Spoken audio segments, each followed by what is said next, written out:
Nowhere, and that's not true. That's not true because there's a lot of things that we did to begin our relationship. There's a lot of things you can't help home first. Well, you weren't home yet, but I was close enough. You weren't my home yet, but I was close enough to home. You told your mama I was the mechanic. You had to make a damn excuse up so she wouldn't know that you was staying the night at the mechanic.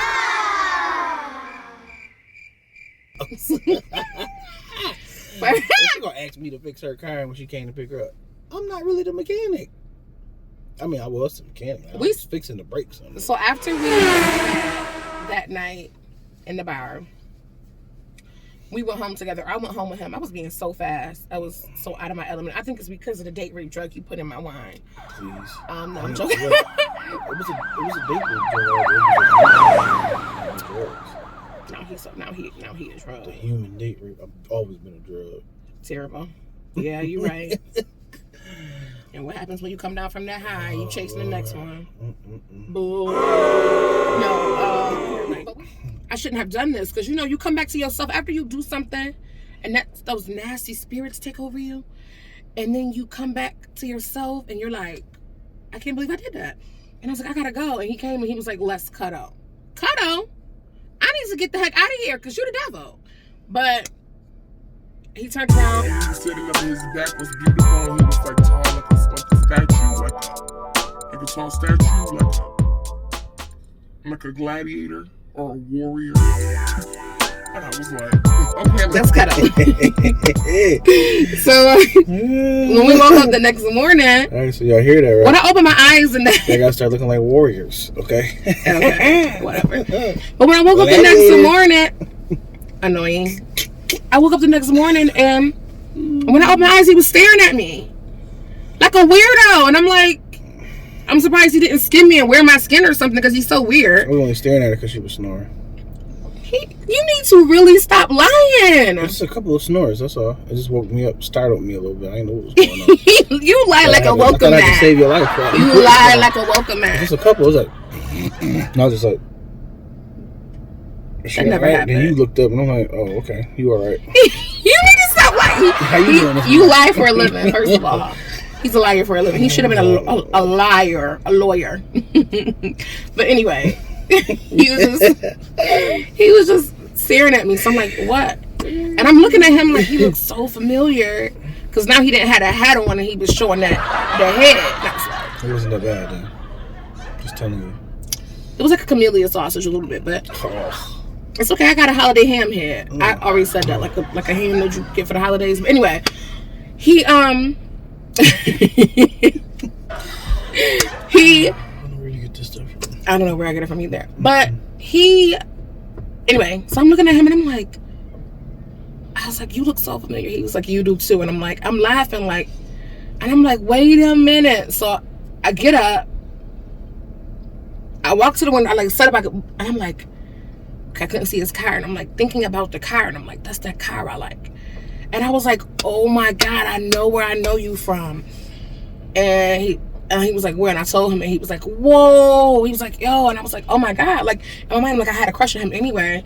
And he was like, yo, okay, now he's like, yo, that's crazy. And we just put two and two together and that was it. But anyway, I got sick of his house and she called the reinforcements. I called my mom. I called my mom and I was like, I can't drive myself I was like, "Ma, pick me up." I wasn't feeling good. I was feeling weak, probably like coronavirus symptoms. I feel like he gave me the coronavirus.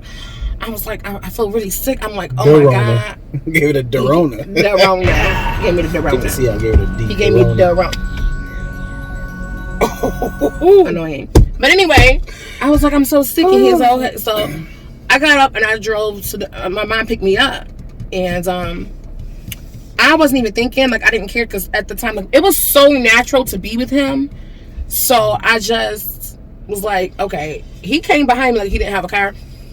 I left my keys in my car and he drove my car. He found me. He came to the hospital and he stayed with me the whole time. Wait, my mom was like, why is this man here? And I was like, I don't know. Like, it was only like day 4 of us even being together. And I didn't know why he was there, but he stayed there. So I felt I had to give her a boost. No, he stayed with me. And then after he was like, you come to my house. And I ended up going home with him. And he took care of me while I was sick. Crazy. I had to give her a boost. I had to come jump. I had to come jump. Bring the jumper cables. I had to give her a jump. I had to give her a jump. I had to give her a boost. You know what I mean? Whatever. After he got me sick. Boost her up. After he got me. And you know what, ladies? That's what men do. They tear us down. They want to act like they built us up to make it seem as if they're good for us. But really, in all actuality, they are bad for us. Understand? No, I'm just joking. They can be. No, but yeah, man, that was crazy. Since we met that first day, we didn't spend not one night apart, except for one. And 2, our entire marriage. We spent 2 nights apart. Y'all can say what y'all want to say about people. 3 our entire y'all marriage y'all we want to spent say about apart people because he had to sleep apnea test. Listen, y'all can say what y'all want about people being that close, and don't people need their space? Yeah, everybody's relationship don't work the same. So you can have your opinions. You can say what you want, but until you've tried it, don't have no opinion. He came to church with me like day 5.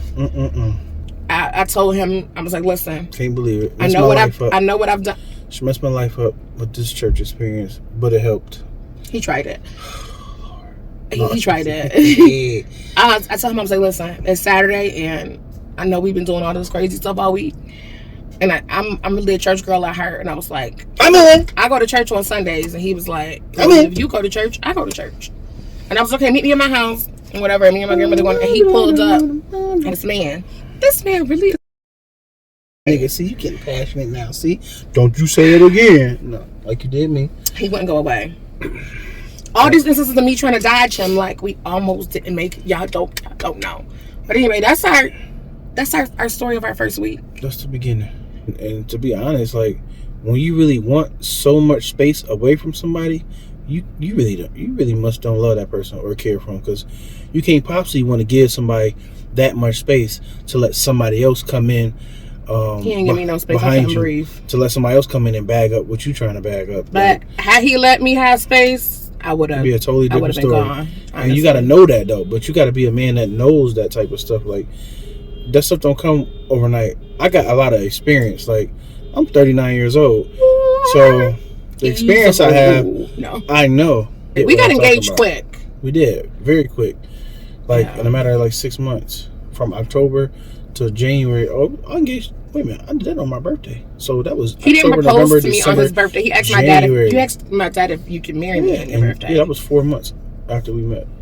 No, not 4 months. 3. It was 3 and some change. November, December, January. 3 in a day. 3 in a day because it was still October. 3 in like a week. Like when you know you want something, you go to the limits to have it and to keep it, and that's where our relationships mess up right there. Like at the very beginning, we do everything we got in our power to get what we want and to try and keep it. But then as the relationship goes on and people get comfortable in it's another word I'm looking for too, you know what it is? Content with what they have. Or complacent. All 3 of them words. Yeah. When you get those 3 words in your relationship, it's bad because he had to AC on a little bit. No, I turned it off, but I'll turn the heat back on for you. No, I'm fine. But when those things start to set in, those 3 words I just used, when they start to set in, it dwindles your relationship away because now you feel like I have what I have. I don't have to work that hard anymore. And she ain't going nowhere, and that's not true. That's not true because there's a lot of things that we did to begin our relationship There's a lot of things we did. Yeah, to the Lord, you keep talking. But anyways, there's a lot of things that we didn't do after the first like 2 years of our marriage anymore. And then like, I'm not gonna blame it on my baby being born, but even being pregnant, I've never experienced pregnancy with somebody I was with. Like, I've never been with somebody the whole You jump into 9 months. No, I ain't. That's close. I'm just saying, like, from the beginning to pregnancy, because you was pregnant like in the first like 4 or 5 months. Did you not remember that? Unfortunately, that's still the beginning. She got a slight case of amnesia. I don't know where it's coming from. She's young. She's young. Dealing with him, I got gray hairs. Anyways, I got y'all just can't see him. You see all these gray, this salt and pepper right here? I actually like it. This all comes from her. He came with those. And the kids. I ain't had no gray when I met you. I had more hair before I met you. First of my all, hair is gone. In certain places that I'm trying to regain it and ask the Lord. That's from all them lies and sneaking around. God snatched his hair away from him. I'm trying to get God to give my hair back for real. Anyways, when you doing stuff you ain't got no business doing, God will snatch you off. You will notice that I wear a lot of hats, so you probably will never really see my hair that much because I'm insecure about my hair. Because I miss my hair. I miss my hair. I'll give you a man. But anyways, I love my man weaves. Them joints come out nice. But what was I talking about? So you just made me go off my. You was talking about he never. He was basically saying that he had never been with someone who was pregnant. You know, he had never been through a pregnancy. I've never been through a pregnancy. And before she got pregnant, we was doing everything. Like, we was out here every day. Like, every day was like a party. And another thing is like, man, it was just crazy. It was good. That was just something that we like to do, that we built together at the beginning. We love dressing up and going out. You love dressing up and going out. It was like Ken and Barbie, but black. He used to go to the nail shop with me every single week. That's right. Every week he was at the nail shop. If he didn't come and he had to work, my nail tech would be like, "Where's Chris? You didn't bring Chris today." Because they wanted my money too. They wanted to do my damn toenails. Oh, excuse me. They wanted to do my toenails. He used to get his pedicures while I was getting. And sometimes he would just sit next to me and pick up my stuff. You know what I'm saying? You want your woman to look beautiful. No, he just didn't let me breathe. He was so nervous that I was going to go somewhere else. Sure was. I ain't going to lie to you because I know the type of person she was. He didn't know me. I knew her a little bit, and that's another reason why, because I didn't know her, so I had to stick around enough to get to know her. You have to remember that everything you did at the beginning to keep a person or to even win a person over, you have to still do those things throughout life, but you have to be creative. Some people get tired of repetitiveness of the same thing over and over, which I can understand that. Some things are tiring, but some things aren't, depending on how important they are to you or to the other person. So I say that to say, like, keep your relationship strong by doing everything that you built up from the beginning, because those are happy times at the beginning, and I think a lot of us let our happy times fall to the wayside. Maybe we should call this our first story of our first week. That's the first month, for real. Month? That's the first month. It was so much happening more than that month. He was mad at me because he came to my house. And he was like, I'm like, nobody comes to my house. Why are you in my house? Like, everybody. And I went in the other room and I cried because my grandmother loved him, and I'm like, and Marjay fell in love. And my daughter fell in love with him. And I never introduced anybody to my kid for real. Not for real. Like, unless I'm really dating him. As a matter of fact, the guy that I was dating, he had never formally met my daughter. And he was at the town. He couldn't believe it, but he came and I went in the other room and I cried like, who is this man and why won't he let me breathe? And I don't know how to get rid of him. Coronavirus. I kept trying to be mean and get him on nerves. You had already gave me the coronavirus. That was the Dorona. You gotta put a D in front of it. Whatever. But I needed to. He wouldn't go away. I was being mean to him and everything. He didn't care. He was like so consistent. Even when I was being mean, even when I was pushing him away. And I left him one day at my house. I was like, I'll be back. I got to go to a training. But what it was is I was going to let my ex know about him. Like, and he hated it. He was so mad. That's how we almost didn't make it. Because I felt like, now here's the part I'm going to let y'all in on. So my little feelings was hurt because I ain't never gave a woman that much of me. So I was really invested in this one. So when I felt like you know the difference, like with a woman and a man, like when a man give a woman all his trust and she take what he gave, because it's hard for a man to give a woman all his all. I was all in at that point, so I was distraught. I kind of was like really kind of like tore down. I was pissed. And I was sitting there still, like, in my mind debating, like, man, I got all these. Oh, excuse me. I'm like, I got all this other stuff I could be doing. Do I want to stay or do I want to go? And that's a question that you got to ask yourself a lot. Do you want to stay or do you want to go? And if I stay, is this going to be conducive to our lives by staying together, or would it be better for us to leave?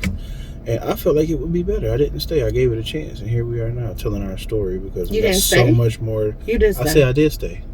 I said you said stay. You didn't. No, I said I did stay. You hear what you want to hear. He was half in after that. Oh, don't start.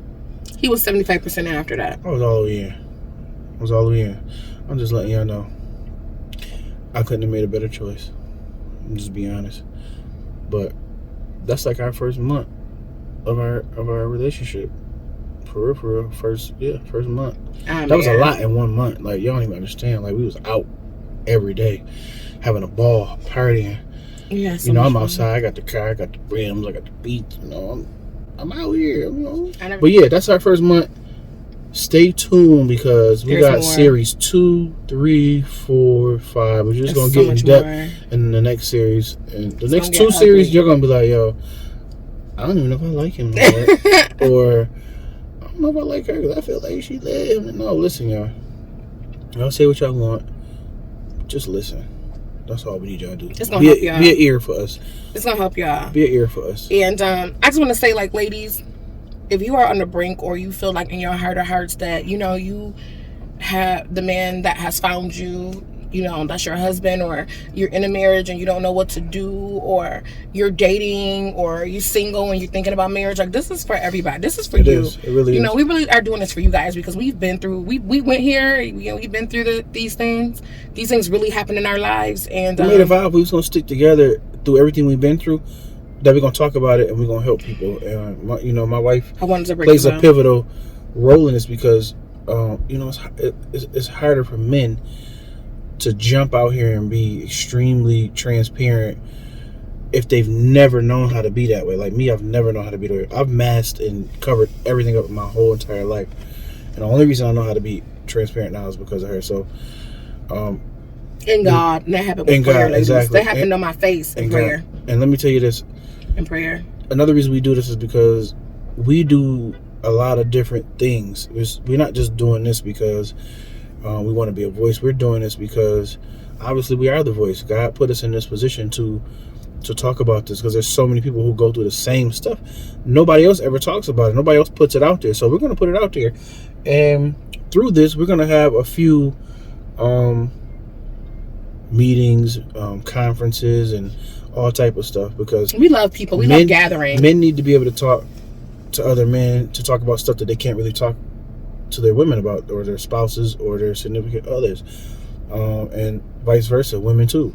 So what we're doing is trying to bring families back together and teach everybody how to address the hardest things to address. Yeah, being honest with each other is always the hardest. Communication is the hardest, but being able to be real and tell your spouse what really is the issue, and sharing things like, you know what, I didn't like when you did this. It made me look at you like this. Mm-hmm. Like, or, I have an issue with, I don't like being faithful, or, mm-hmm. or, you know what, I masturbate, or, mm-hmm. you know what, I have an issue with liking women as a woman, or, babe, I didn't want any children, or I didn't like when you were pregnant, or I don't want to be pregnant. I don't want to be barefoot and pregnant. But we also going to bring some people in who have experienced some different experiences things. so that you can hear those things. If you've been through any of these different things and you want to be a part of, you want to have a voice on our show, whatever you want to call it, definitely email us. I'll put the email up on the screen. Email us, and I really want you guys to be a part of it. Like, this is an open dialogue, open conversation. If it's something that you feel like we should be talking about, comment below in the comment in the box below. But if not, you can email us too, private questions. Follow us on Instagram at The Huffs Evolved. Follow us on TikTok at The Huffs Evolved. We actually have a Facebook page as well, The Huffs Evolved. Everything is The Huffs Evolved. That's our thing. Because you know what? Not because The Huffs is so popular or we're so amazing. Oh no. Real talk, real issues, real solutions. That's what we stand for. That because is we our evolved slogan. as a couple. And we've evolved over time. Like, man, have we evolved. Like, you guys don't know. We've evolved since yesterday. Right. We've evolved sharing this time right here, you know? So, we didn't we're know how just long being it took real. us to get this part Oh my together. God. We was at 3 different locations trying to record, and then we finally made it here. Yeah. And got clarity. And here we are. So Here we are. this is it. But we love you guys. Subscribe to our channel. And thank you for tuning in. Yeah, thank you for tuning in. We love you guys. Peace. Bye.